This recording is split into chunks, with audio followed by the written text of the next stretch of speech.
मेरे उत्तराखंड में जो माफियों का जोड़ है वो देहरादून से ऋषिकेश और पूरी तौर से उसने जो हमारा तराई क्षेत्र है अपने कब्जे में ले लिया है।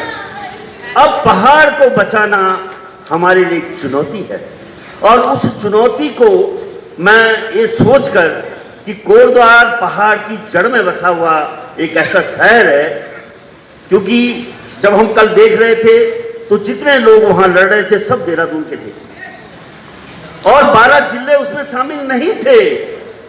जो हमारे उत्तराखंड क्रांति दल के कार्यालय में मैं और पांगती जी उत्तराखंड क्रांति दल में बहुत एक्टिव नहीं दिखे होंगे आपको, क्योंकि हम लोग दोनों फौज से हैं, दोनों ने रक्षा मोर्चा बनाने में अहम भूमिका निभाई और रक्षा मोर्चा में चूंकि जो लोग हमने आगे किए थे वे भाजपा कांग्रेस से आए हुए लोग थे, तो वे संघर्ष के रास्ते को लंबा नहीं जी सकते थे, इसलिए जैसे ही पहली हार हुई वे वापस अपने अपने खोल में चले गए और हम यहां पे ही रहे।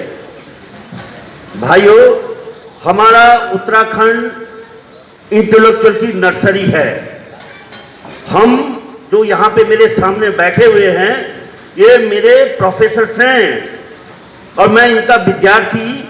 वे अपनी तौर से अपने को हमको आंकलन करते हैं और शायद इसीलिए उत्तराखंड क्रांति दल को कभी भी जनता का विश्वास नहीं मिल पाया।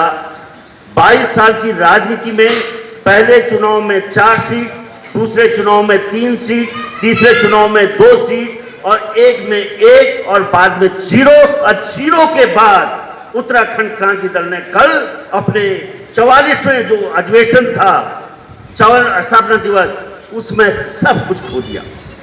यानी जो कुछ बचा था एक कार्यालय वो भी हमारे हाथ से कल एक ऐसी पहाड़ की बेइज्जती हुई है जिसको हम नहीं झेल सकते। और इस चीज को किस तरह से शक्तिशाली, यानी उत्तराखंड शक्ति प्रधान पहाड़ है, मातृशक्ति ने सब कुछ अपना गंवाकर इस राज्य को हासिल किया। रामपुर तिराहे का मैं साक्षी हूं। जिस दिन 2 अक्टूबर 1994 में मैं रामपुर तिराहे में था और मैंने सब कुछ देखा है।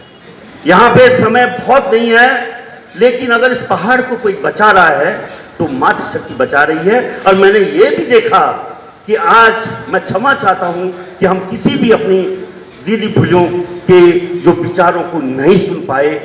ये बहुत दुख है, क्योंकि अगर ये वो होगा तो सबसे ज्यादा अगर हकीकत इस पहाड़ की पीड़ा की आएगी तो इनसे आएगी।